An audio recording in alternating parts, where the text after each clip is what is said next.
Good afternoon, ladies and gentlemen. I'm chairing again today. You know I'm not strictly the chairman, but I've been asked to do it, so here we are. We are ready to start. We have a splendid talk, I know, from Ian Moore, who is not only a member, but very, very knowledgeable about the site and everything to do with it. So I'm going to ask him to get started. Keep our fingers crossed that he doesn't get too far into his story and goes too far over 12 and 1 o'clock, which you may find we've gone a bit over time today. Yeah. The floor is yours. Thanks very much. Thanks to Major Kenton for his very enthusiastic introduction there. I've got a horrible feeling he's going to be eating his words. Last year I gave a talk to Barclay Group, the owners of this part of the site, for the benefit of some visitors that they had here for an event. Some of yourselves were in attendance and it was well received. Ray Ford put it forward, but I might like to do an extended version for the Society. I said that as I had not been here then, and this is entitled The Royal Arsenal Then and Now, I'm in fact the worst possible candidate. But nonetheless, when the list of this year's events for the Society came through, there I was. So here I am. Wish me all the best, because I'm going to go through the largest factory site in British history and its remains, or its principal remains. It's going to be a very tough job. I'm going to have to deliver this very, very rapidly indeed to try and keep within the hour. So anyway, to the Warrior Arms, here I go. This is off the front gate of the Royal Arsenal, the main gate, which you probably recognise, the Arsenal's crest, its motto. And now to get us looking at what the Arsenal looked like in the past, we're very lucky in having some photographs recently made by the British Heritage by Aerofilms, the aviation company that takes photographs from aircraft. Right! I do apologise for that, I'm talking faster now. We're going to start in the east of the Arsenal, work our way west throughout. This is a photograph which was taken by Aerofilms in 1934. It wasn't legal to overfly the Arsenal, and obviously strictly illegal to photograph it. They were in fact photographing a part of Barking Power Station at the time, but by considerably enlarging that photograph, and this would in fact stand a great deal more enlargement, we can see the eastern end of the Arsenal at its zenith. The Arsenal is limited by the Riverfront, and here this line, the southern outfall sewer leading to the sewage drinking works here. As you can see, it's a marsh. It was embanked around about AD 900 by Dutch engineers, and you have a typical Polder-style landscape with straight drainage ditches running throughout it. The Arsenal touched this landscape very lightly. The only things that really put into it were magazines. You can see here the well-known boating magazines of 1903, 1904, and behind them the square embrasured magazines of the First World War period, which are better at the moment. Other points are cross-list explosives handling here, and the Plumstead power station provided hydraulic power to cranes on the pier. This here is the Royal Naval Armaments Department. We'll now have a look at that structure there, which, it's that structure there, which is building F102 in the ROF numbering scheme. That's not very good, is it? Well, it's not supposed to look like that, ladies and gentlemen, but you can just about make out that is in fact a very washed out version of what was a very clear photograph last night of one of the later magazines. It's a square embrasure around it and a gap here for the railway wagons to get into. Let's move back to our aerial views as we make our way eastwards. Not quite so washed out now. We're now about halfway between the eastern end of the Arsenal and Chilcot Point. The photograph is very foreshortened. The distance between here and here is actually about half a mile. Now, in this we have two more of the motive magazines, 14 and 15, and you might just be able to make out a very large blast wall here to protect this magazine. The two structures here, just see there's black lines. These are the target walls of the Arsenal's firing range. This area here is the cordite burning ground where every ammunition is taken for disposal. To our right is Tripcott Point, going further east. I don't have a photograph of that, but as we go along, we come to just past Tripcott Point and the Arsenal's Lyddite factory. Now these are appearing very washed out. Occasionally it's impossible to turn down the brilliance of the projecting time.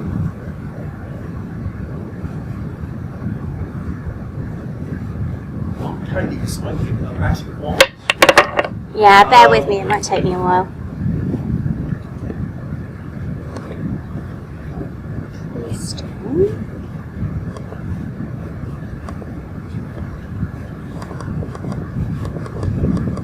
that just making the picture smaller? Oh, yes. No, that's not working, is it? No, all right, we'll have to leave it. It's time to show short. I'll have to carry on as it is. Sorry. Ooh, Here we go. sorry. What, this didn't disappear entirely? Right, the Lyddite factory. Tripcott Point is about here, or is here, and the area here was a marsh, an inlet, a marshy inlet. In 1903, the Arsenal's high explosives factory blew up with quite considerable loss of life. Almost immediately, they got to hand building a very, very much larger one. They filled in the inlet with made ground, and the made ground has running through it a series of parallel trenches which have got the high explosives manufacturing buildings within them, so as to give protection from any accidental blast.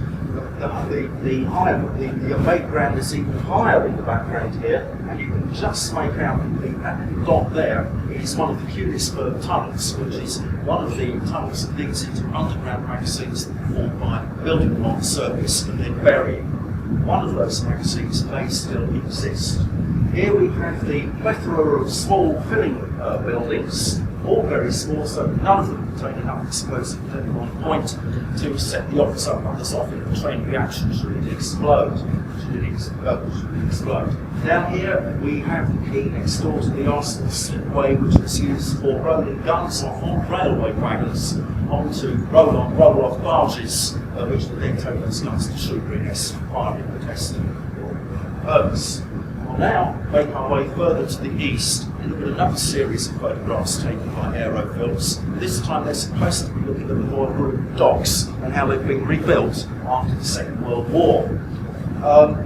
Here we can see the Royal Docks well recovered from their ordeal during the Second World War. The little hamlet of Cyprus here, covered in prefabs because the initial buildings were bombed.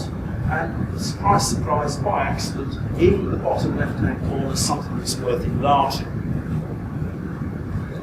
The Royal Arsenal's great crane from the earlier years of the First World War, 250-ton capacity, the largest crane of any type in South East England. It was used to bring steel billets in for the Arsenal to make into guns, and the finished guns to be sent out to the shipyards for battleship purposes. Here are two coaling transporters, one not in condition, power the power station gasworks, and in this little inlet here, which we will come back to later on, you can see the top of either GOG or Magog, one of the two gun-carrying barges that the Arsenal used, which I understand Philip talked about last year, which unfortunately I missed, which I haven't. Now, still in the Royal Dock series of photographs, but taken perhaps 2 weeks earlier. Here we are again. The hamlet of Cyprus is now beneath us. The only surviving building on this side of the river now is the Galleons Hotel, just there, but also no park. Now the park is where I believe the Arsenal's grand store was originally going to be. In the background you have the Arsenal. This is a superb photograph taken with very high quality equipment, and it stands a considerable amount of enlargement. I can't go over in any detail with you because there isn't time, but we'll start out by enlarging it just to show the Arsenal area. This is the western core of the Arsenal. We are currently there, and it goes almost as far out as the filling sheds, the composition establishment, which we saw a minute ago. It is such a good photograph that I am going to enlarge it further, and I'm going to split it straight down the middle through the large crane, the big building here, D78, which is a gun barrel gun barrel treatment works, annealing, plating, stripping of acid, etc. And this is the left-hand side. There's D78 and there's the half big crane. This doesn't stand a great deal more enlargement. It is possibly the best oblique aerial view ever taken of the arsenal. It really is a very fine photograph indeed. The canal, you can see it curving in here, up here. Large 1930s built warehouse which overhangs the shell, the canal, to allow barges to be unloaded and dry. Quite important, the arsenal's cordate came from Alton Abbey, and it came by water almost exclusively. Two of them formed barges survive. This area here, of course, is the research and development establishment. You can see the climatic huts dotted around here, the climatic huts. Small magazines, test out and heat magazine ammunition in various different types of climate from Arctic to tropical. Move to the right now, to the west. Here we are again, the other half of D78 and the other half D81. D81, I'm sorry, roundhouse. I'm getting wrong there. This is the roundhouse, the rink, the building with the radial crane within it, also done barrel treatment works for annealing. Various piers in front, grand store with two later warehouses built within its quadrangle. The Royal Carriage Department here. The central offices are just here. The gun mounting shed is here. This is Dial Square, and this is the building we are in now. This building here was the first part of the arsenal to be sold off, very early 1950s, for the extension to Woolwich Power Station.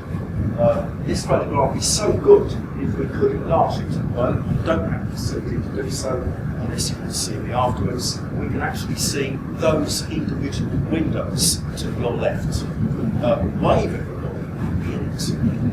Right, we've now got to go over to a cartographic view of the arsenal. We've now seen it from west to east, pretty much in its entirety. We won't see it any better, I doubt. And our old map, our old friends, map published by the Society, I believe at the end of 2010, still the only map of the arsenal ever to have been published. This is what it looked like. Pretty obvious, buildings in very dark colours, and in blue you have the drainage pattern left to us by the Dutch, and the motive magazines erected here in 1903, 1904. They're all walled. The later ones aren't walled, and I think the reason is that the end of the arsenal is still largely in private hands when they were constructed. There's the possibility of the public wandering in, stealing the shell all the way. Let's now overlay onto this the current situation as it is now. The map is so up to date that the only buildings missing on it are the ones just on the left hand side, because they must be built. It's also to dead scale, including the width of the roads. It also shows in bright blue the new drainage pattern. That's the situation we have today. In red, all the new buildings. In blue, the new drainage pattern. It's completely different from the original, but it does still incorporate most of the magazines, what magazines survive. You'll notice that there is no building at all in the area of the Lyddite factory or the filling factories, former danger areas. Very good reason, contamination. Far too dangerous to build anything there. The great number of councils did not realise that, and they got hold of the eastern end part of the arsenal to read about, as we'll see in a minute. Other things to note are that firstly, a large number of houseboats up here in the river, very large houseboats, but of course they're not. They're actually on reclaimed land, and this area, this line here, to cross this explosive sand here at Trip-Off Point, shows you that boundary of that reclaimed land where the text is taken. That is in fact the greatest single difference to the landscape of the Royal Arsenal's area. Everything marked in black here, all the buildings, just all the way down this sort of area, have all disappeared. I'll show you what happened in a minute. These yellow patches that just arrived are areas which are today notably similar to what they were in the Arsenal's period. Most of them are the magazines.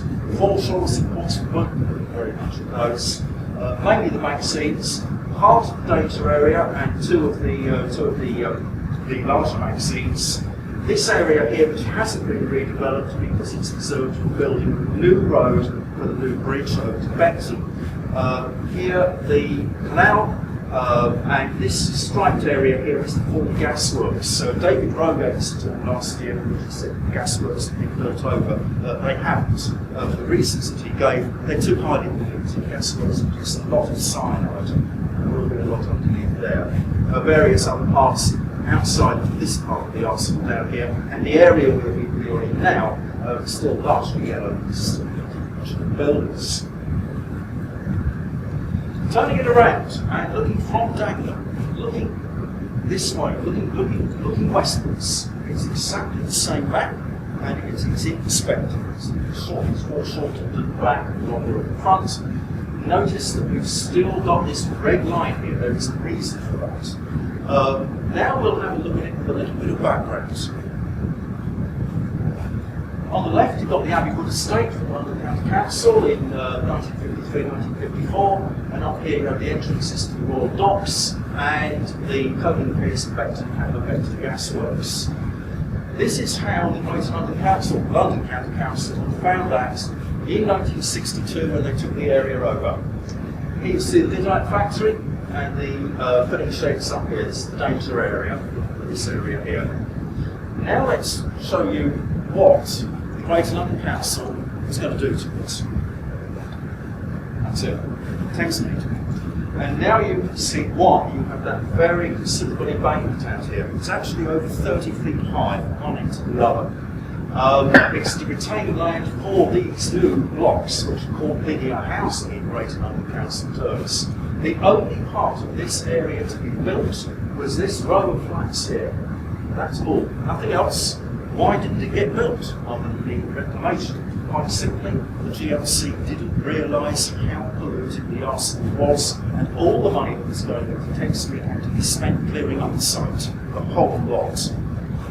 So enthusiastic were they that if we were to zoom this photograph in, and again it's a very high resolution photograph, you'd be able to look into the Lyddite factory and the trenches in which the explosives buildings were constructed, and we would see that they'd been turned into pattern points. It was a naive utopian suggestion. There is a very major road running up here, a motorway standard dual carriageway would have gone right past the end of this building, first floor level. Planning gone wild. These buildings here are 13 stories high and 2 miles long, with deck access on the outside.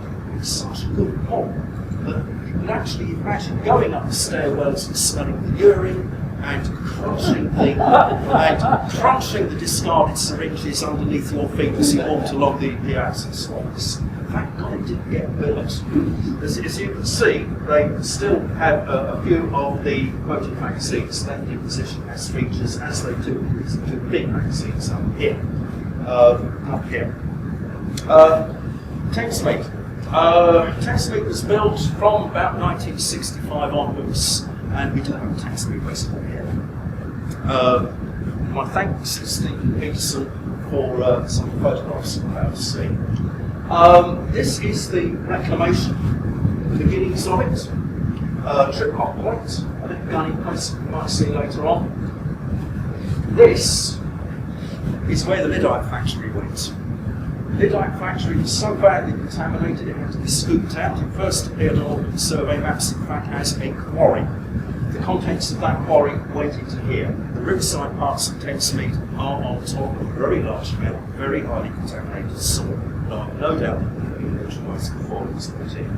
Now, Thamesmead, designed in 1962, apparently done very quickly. The reason it was done very quickly and why that hopelessly over-ambitious model was made was because Thamesmead was originally going to be somewhere else. I think we can see a photograph of the original architect's sketches now. If you know Thamesmead at all, you might perhaps think that this is actually by the side of Southmere Lake. The tower was much higher than the ones that were actually built. The next one I think could be the eastern end of Yardswood Way, complete with buses with exposed radiators and ducts hanging out to the back.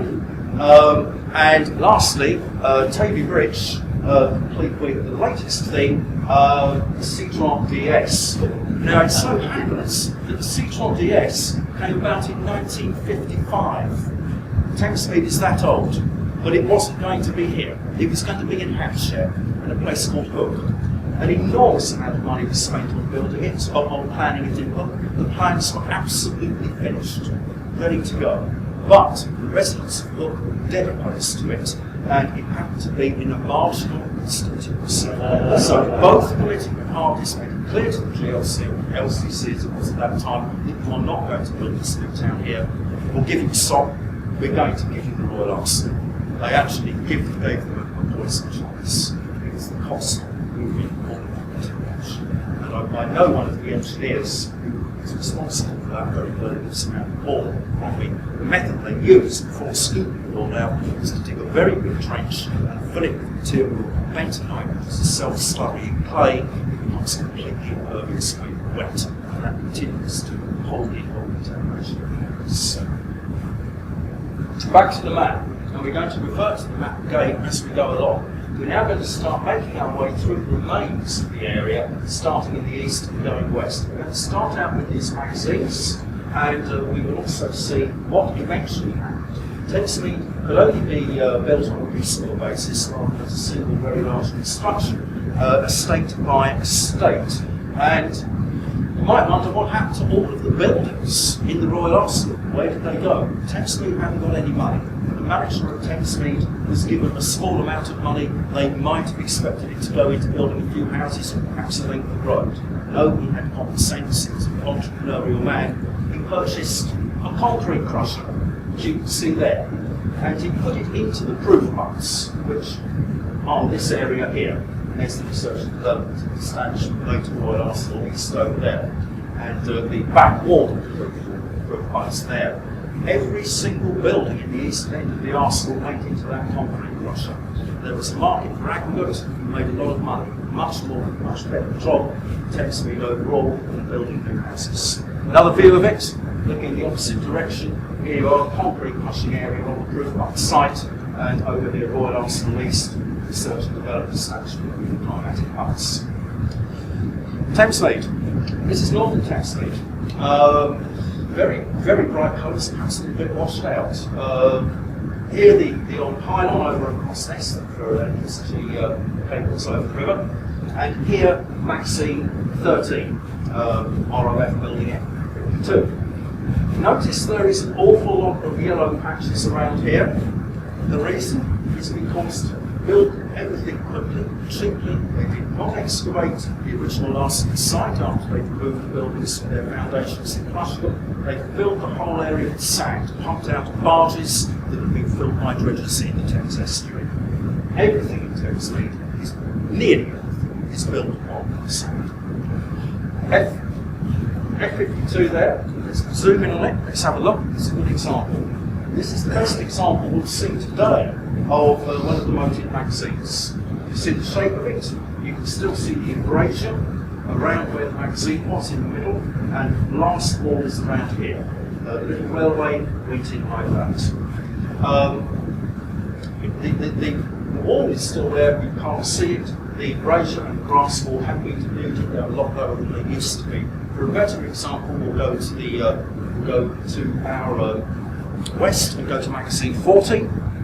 It's overgrown, but you can see the wall around the outside, the embrasure, and under the trees, the blast wall are very at their full original size. It's a much more impressive structure than under magazine 13 is. This is also known as the Type 53 Nature Reserve after its ROF number 53. This is magazine 50. It's not so easy to see. The blast wall, very substantial, was here, and you can just make out the embrasure here. The moat, which would be where these trees here, has been largely filled in. And looking at one of the earliest of the aerial photographs, I pointed out the target walls of the ranges. These both still survive, here and here. No wonder they needed a very large blast wall, otherwise it would be firing directly into the location, obviously. Onwards we go, back to the map.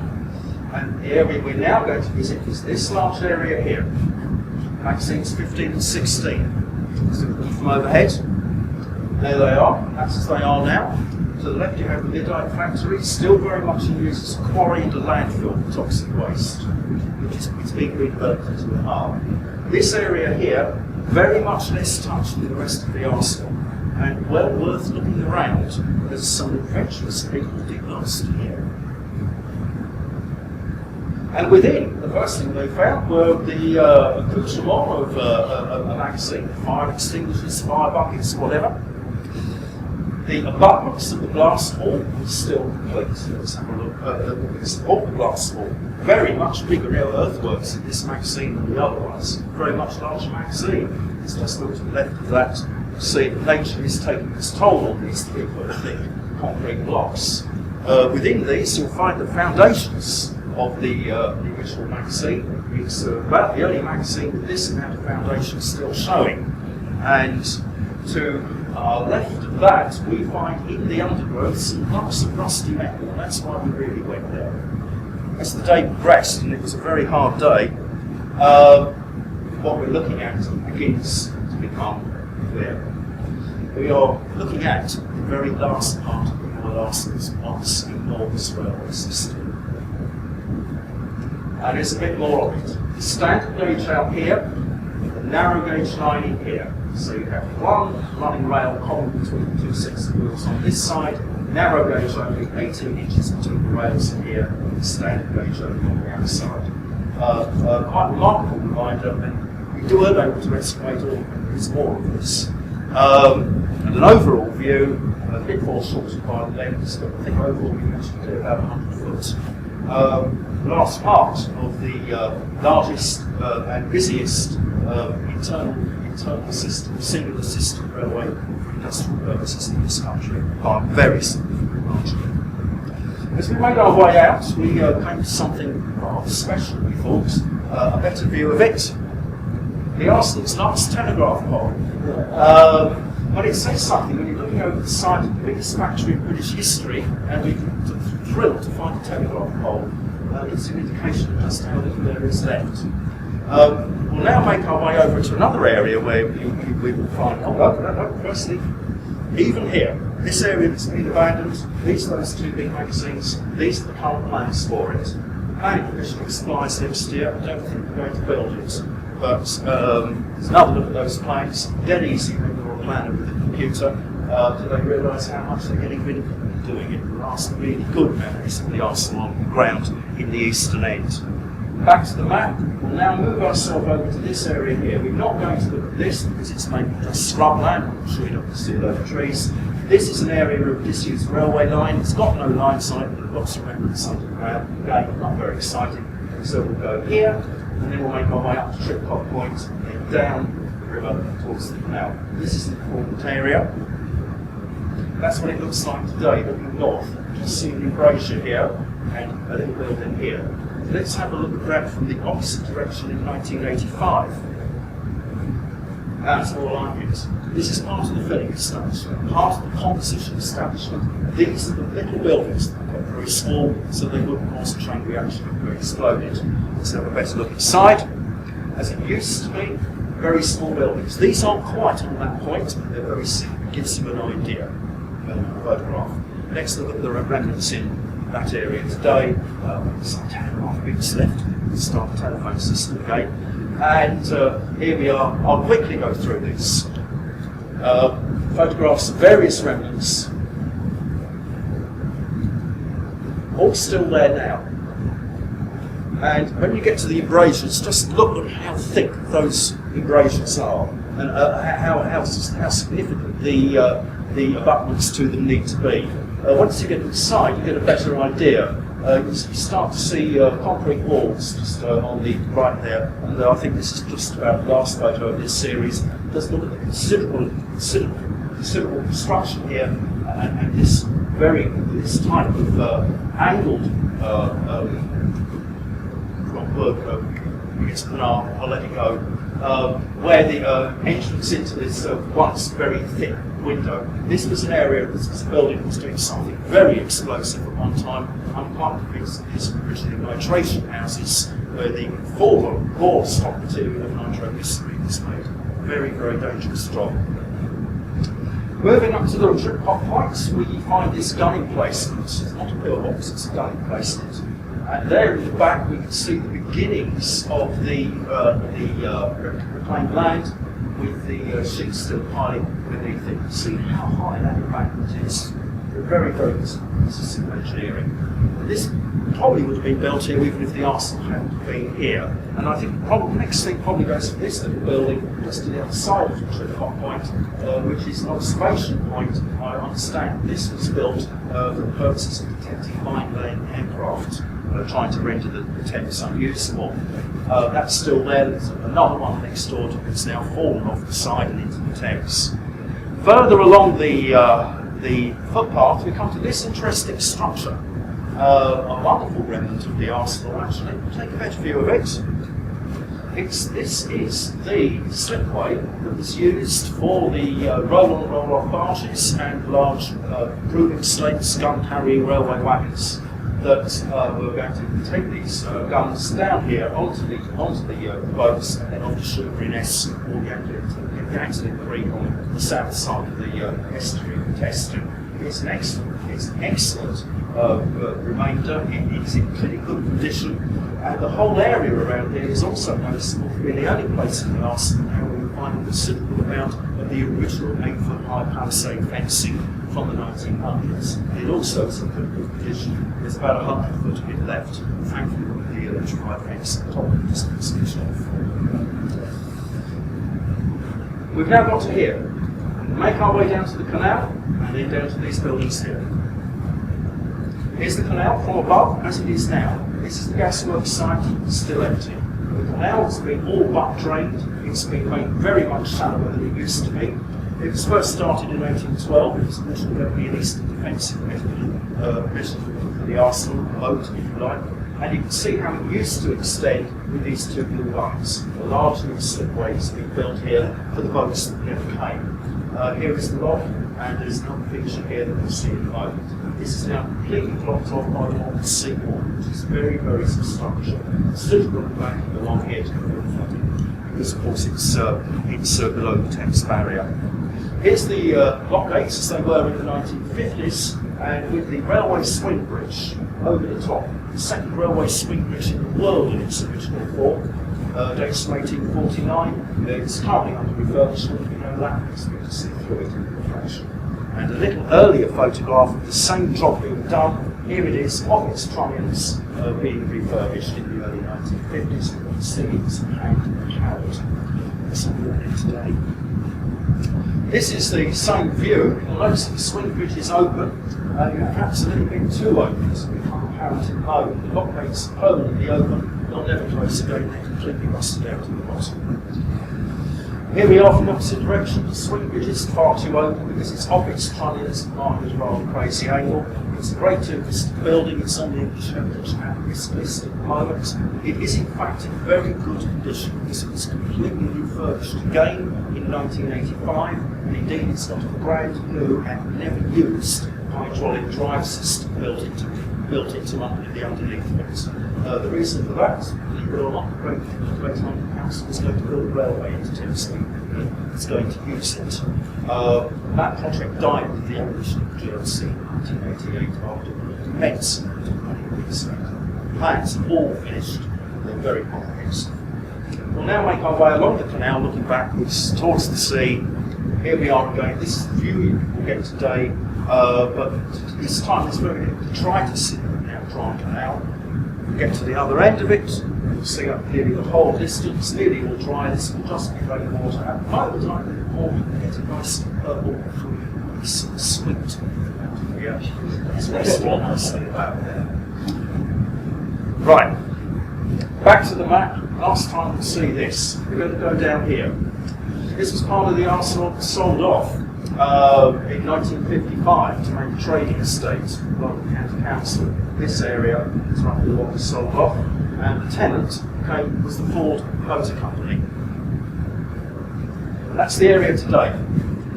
This little building here is still fairly original, got some new windows in it. I don't know quite what it was, probably offices. These buildings are not original, but their layout, the shape, we can tell that they're on the original foundations. They do indicate that last buildings were. This area here is a torpedo workshop that was built in 1953 to 1954, following its predecessor being bombed during the Second World War. Sold off in 1955. Nice brand building.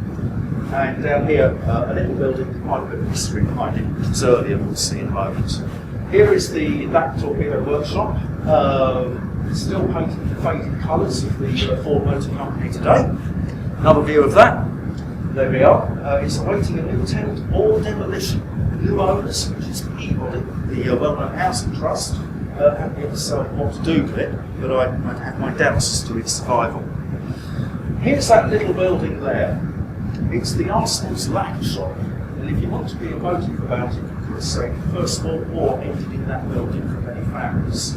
Because during the First World War, it was the last place in the process of churning out these.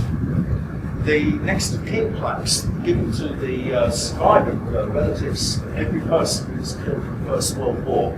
Notice that there is no title, just the name. Everybody was treated equally. Every one of these was delivered personally to the family to get a scroll by the commanding officer at that time after the Second World War.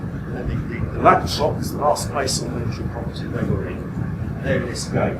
An important building, because it's the last building of its type left in the arsenal. It's probably about 1880, 1890, no later than that, and it really does deserve to get listed because it doesn't talk about it. Up the road we go, past the main road, Plumstead Road, we come to Middlegate House. Still exactly as you would know it. Another view from the top deck of the 472 bus. Here we are, very useful. Good thing it's washed, it's washed out, so you can see the reflections of the window. The gates are still there. They've not been open for a very long time. I believe this building now belongs to Barclays. It is here as offices. We're now going to go up to the western end of the arsenal, and as you will remember it, I suspect, in many cases.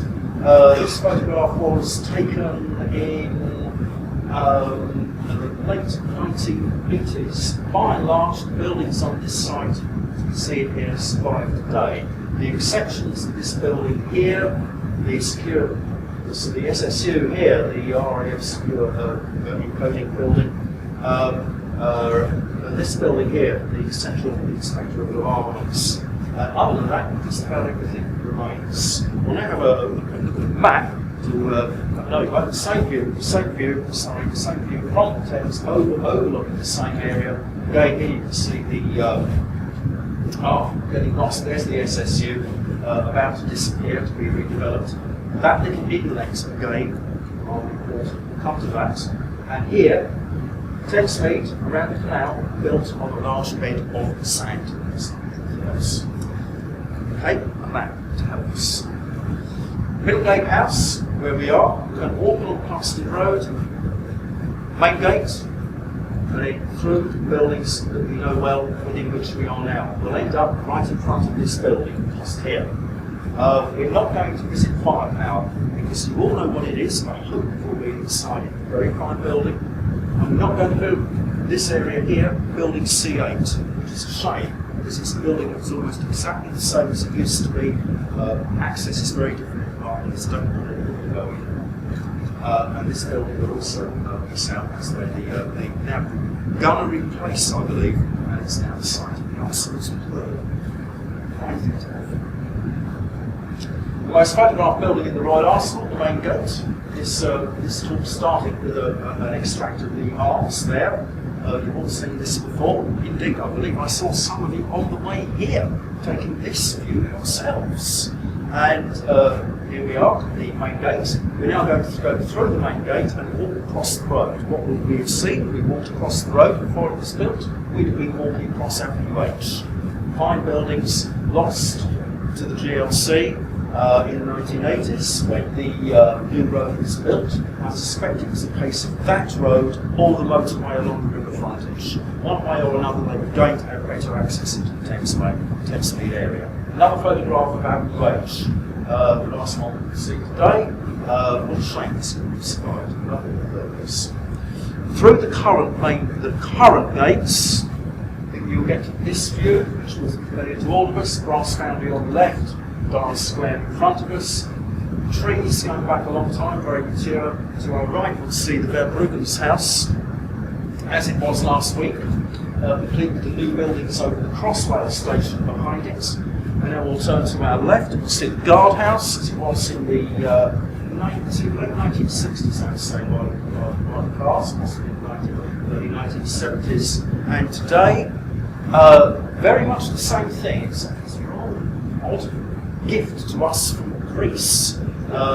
It's called Nike, and it's a statue that's supposed to represent Royal Borough Bridge's part in the Olympic Games. I don't think Greece can afford it now. Next door, we have, of course, the Royal Brass Foundry. It's the most important building in the Royal Arsenal. It's the building that marks the beginning of engineering in this building, in this area. The Royal Laboratory were already making cannonballs here, but this was the beginning of gun making here. It was designed by Sir Nicholas Hawksmoor. The cutler on the top is the major addition. The main building comes from 1747. Now this is a very good photograph of it as it was in 1885. Hawksmoor can't have designed all of this. A large part of the design of this building must have been done by Andreas Schauch, the Arsenal's first gunmaker. Hawksmoor just wouldn't have known how to build the hearths, the furnaces, the casting floors, which are still in here. It goes down a long way to a very large basement. We're standing outside one of the pavilions of the Royal Laboratory, which we'll come to in a minute. But firstly, we better have a look at Dial Square, the great pile of buildings. Once those brass guns have come out of the brass foundry, they're still going to need to be machined to make adequate enough. They need to be turned, they need to be put into a lathe. And this is the building that was designed by Sir Nicholas Hawksmoor for the job. A very advanced building in its day. It had an underfloor system of propeller shafts operated from a horse chin in the centre to operate the various lathes that were used as cannonballs and so on. I'll come back in a minute. That's a 1950s view. This is a 1970s view. It's starting to look a bit for the worse for wear. A few broken windows here and there. And today, this is what we will find. Lots of contented people drinking. I wonder how contented they would be if they realised that they were standing right on top of people's graves, which of course they are. And there we are. The Museum of London excavates the graves. They did not exhume the contents. They're still there today. The contents have pretty much dissolved, but they're still identifiably human, and they're from the Roman period. There are quite a few of them underneath Dial Square, actually. Let's have a look inside this pub. That's what Young's did with it. It is largely actually furnished intact. Old school laboratory seats and butcher's blocks and things. It cost them nearly £1 million to do this, and it's worked. It's a brilliant pub. The right pubs in this place finally. Let's walk further up the road, the main avenue, and come to the two pavilions of the Royal Laboratories through Laboratory Square, 1696. This is the Eastern Pavilion, the Western Pavilion probably in the 1970s, and now we'll have a look again a little bit later on, by which time it's beginning to fall to bits. Windows are out, reinforcing in place, new supports on the outside. These two pavilions are now being restored by Barclay Group. It's a very expensive area to redevelop because the amount of gunpowder is still in the ground from the days when hollow cannonballs were made. Complete with gunpowder. That's the job today. Very pleasant. I doubt if there's anything in the interior that's original. The roof certainly isn't. It's now made out of steel rather than wood. We'll go up this way and we'll turn right and we'll have a look at the Royal Carriage Department. Here we are, 1804 I believe. The carriage department made wooden gun wheels, wooden wheels, wooden carriage wheels, limbers, whatever. Out of wood, mainly a woodworking factory. That all became obsolete during the First World War, and it was rebuilt in the 1930s as a gun finishing plant. To do that, we need to move very heavy guns. To do that, we need a very, very substantial series of gantry cranes, and the crane runs protected by this new corrugated iron roof on the top, which led to the building's current design. That's why we've got grey boxes on the top. It's spelt to be in the style of the original design which Barclays inherited when they bought the site from the English partnerships. Move up there to the right. Another view showing the the large craneways at the side in their box, and that view today. And my thanks to Simon Winston of Barclay Homes, who took these photographs specially for this talk and matched the new photographs very well to the originals. Now to the other side of the carriage department, the clock, refurbished a few years ago after very heavy vandalism in the past. It used to be operated by a couple of weights going down into Wales. It's now electrically operated, refurbished by Barclays at great cost by a firm in Bradford. Here we are again today. We've actually opened up the archway, so on the outside the building might be a bit more original than we did for a while.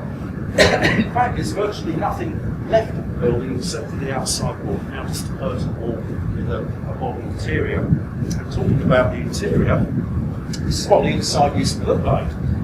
Here are the big gantry cranes running along here. They've been reinforced and protected here as a Second World War measure. That's what all this brickwork is for. And the view today is a little different. That's what you can see now. Okay, right, let's stand outside the Royal Carriage Department again and turn around. Now we see this building, the gun mounting ground, gun mounting shed, building C1, non-inspection shop, building 19, call it whatever you like. It is, in my opinion, the finest surviving building in the Royal Arsenal. And the reason is that it is exactly as it was built. It hasn't changed, it's hardly changed one iota. Now originally, this area was roofed over using the Board of Ordnance's favoured prefabricated cast iron system of building. We'll come to a little bit later on the Sear version. That collapsed in 1896 due to a very severe winter with weight of snow on the roof. It was bad enough a business for the Illustrated London News to put this illustration in of it. You can see the corrugated iron in the building with piles of snow down here, the original train runs in there. Today within the building, it looks like this. I don't know whether I managed to look after this little series of people in there a couple of years ago. This is what it looks like. It doesn't look quite like this now. All of the walls have been shot blasted. But other than that, it's also at the moment almost completely empty. What they're going to do with it, I don't know, but it's very precious. It must not be good. Still got the cranes in it.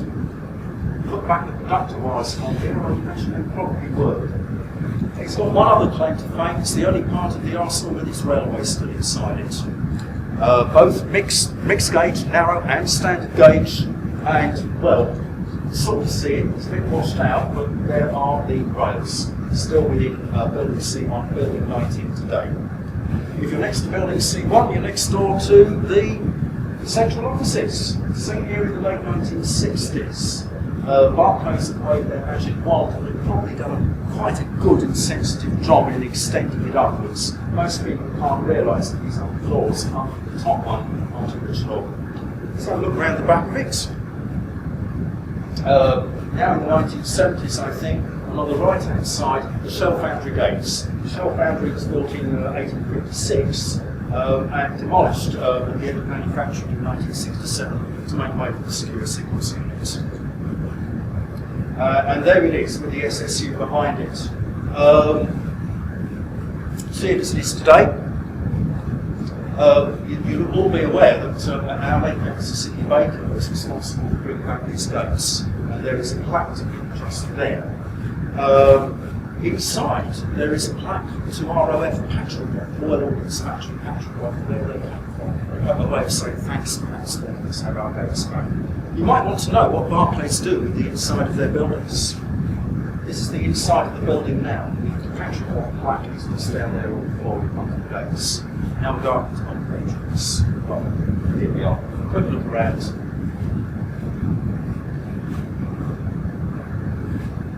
Not bad, eh? Special offer.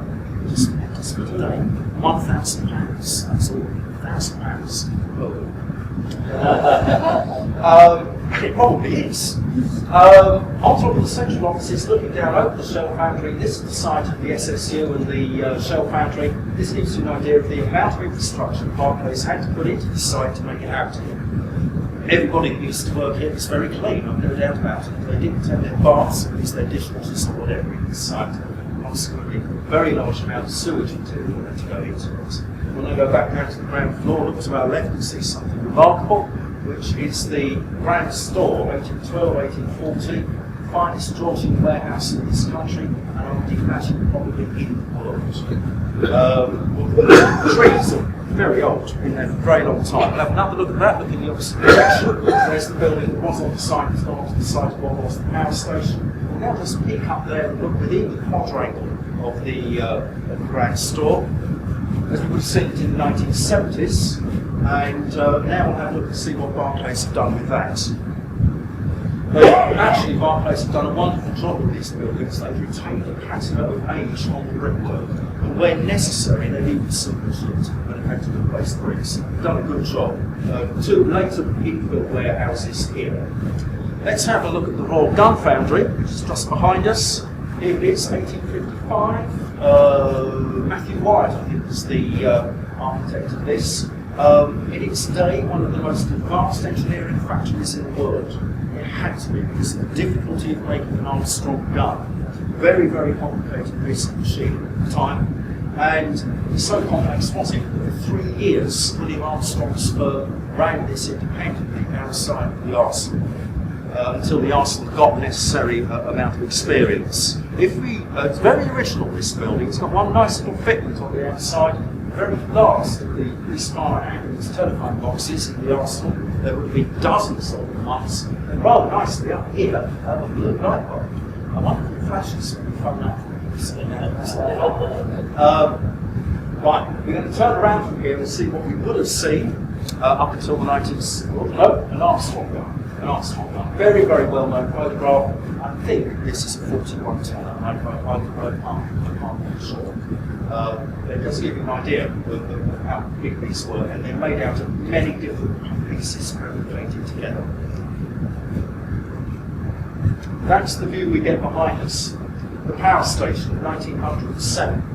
And here, a splendid example of that typical board-to-board prefabricated cast iron construction. There were acres of this in the arsenal. There's much left now. You see it now. Nearly getting to the end.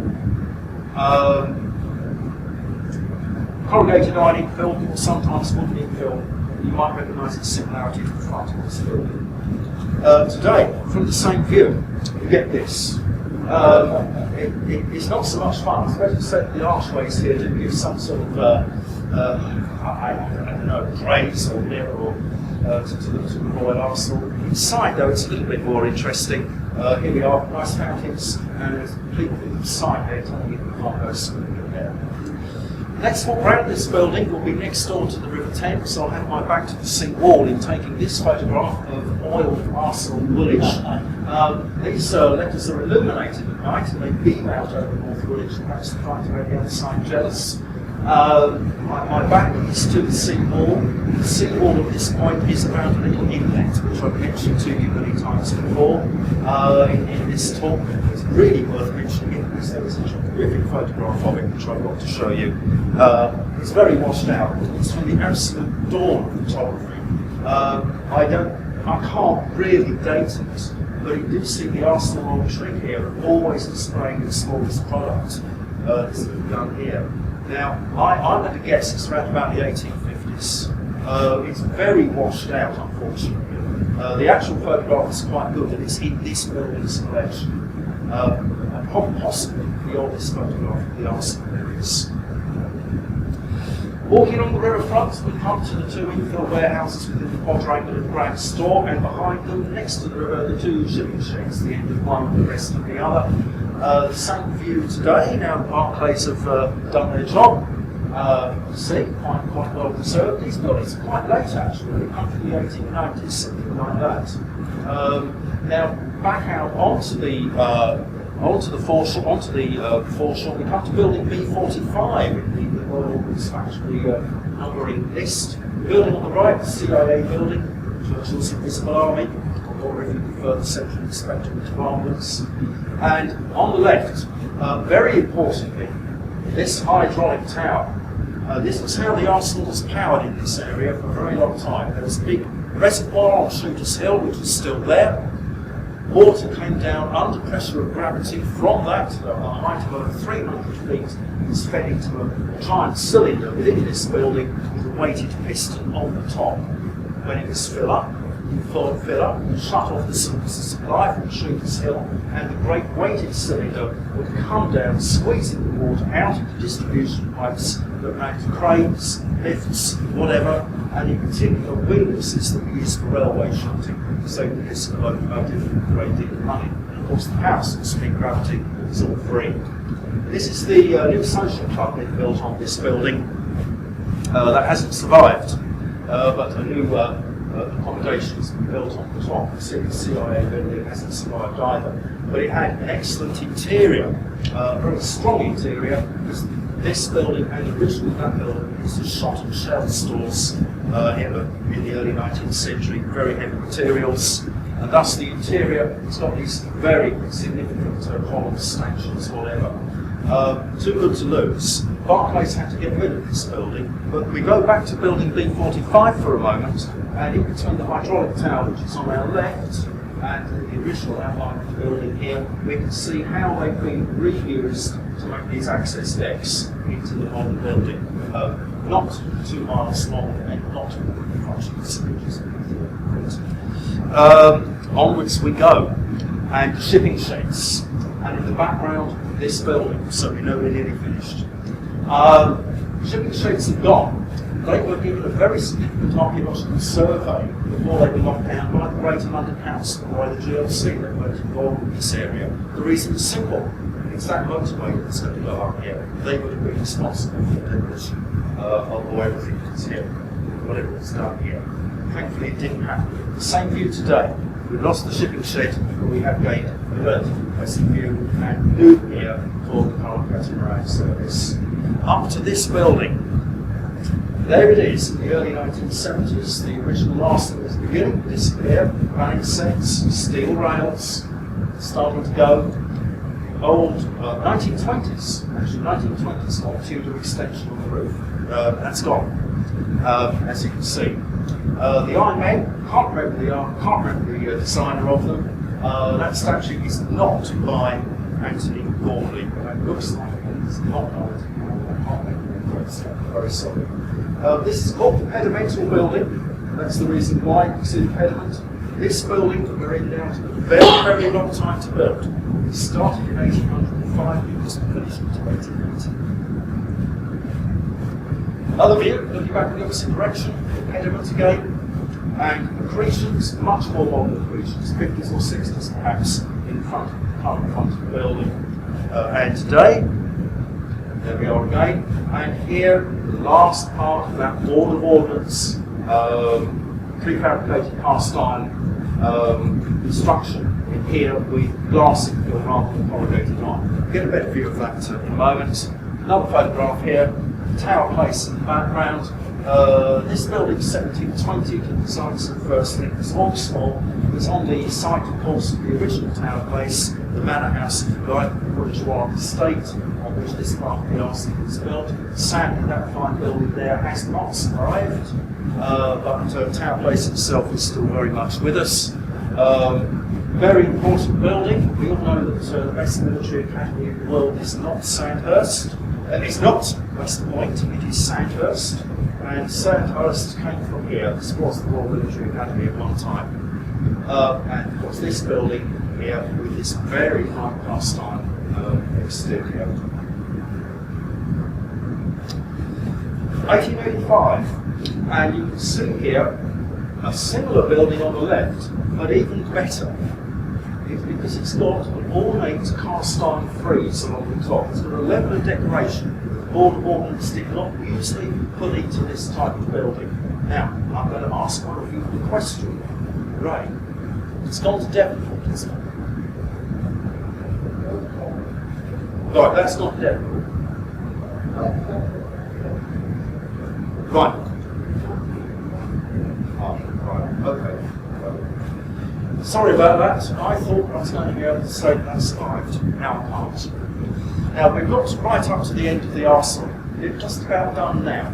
The photograph itself is quite important. It might even be seen as amusing. It's a very, very carefully posed photograph. Notice the way that the windows get progressively more open. Notice the way that people are posed to get smaller and go in the background. And in 1885, there's no way that what is now laboratories, what is now Artillery Square, would have been completely devoid of everything. This is wholly posed. It is very carefully composed indeed. It's designed to draw your eye in this type of direction. And the reason is that the Royal Laboratory want to show off that railway locomotive. Why do they want to show it off? It's because it's 1885. And they're a hated institution. The Royal Carriage Department has just bought a new type of locomotive. And I'm quite certain the reason the Royal Laboratory did this and other photographs in the same series is to just riposte to the Royal Carriage Department and say that we are still as good as you are, even if you've got brand new locomotives. Locomotives. We come to the end of the buildings of the Royal Arsenal. You see all of the remnants from the east to the west. I wish they were more. There are not enough. The greatest factory in British history should be much better commemorated than it is here. And if it hadn't been for your work in securing the Arsenal's wonderful archive, we would have had nothing. And as a current industrial historian, I feel betrayed and how little has been preserved. And I personally think that we need to bring something more of the Arsenal back. One thing it lacks today, all the beautiful restoration in this area, is the animation and the industry. One way we can bring back the animation of the industry, perhaps, is to install a small part of this railway. And the remainder of that is just outside the Arsenal, across this pumping station. First it came here. It's one of these, by the way. One of the most advanced narrow gauge railway locomotives ever to run in this country. It's steam power, in fact, the state of the art. Nobody built it after this. Not the new design, anyway. The engine came back here. Town place in the background.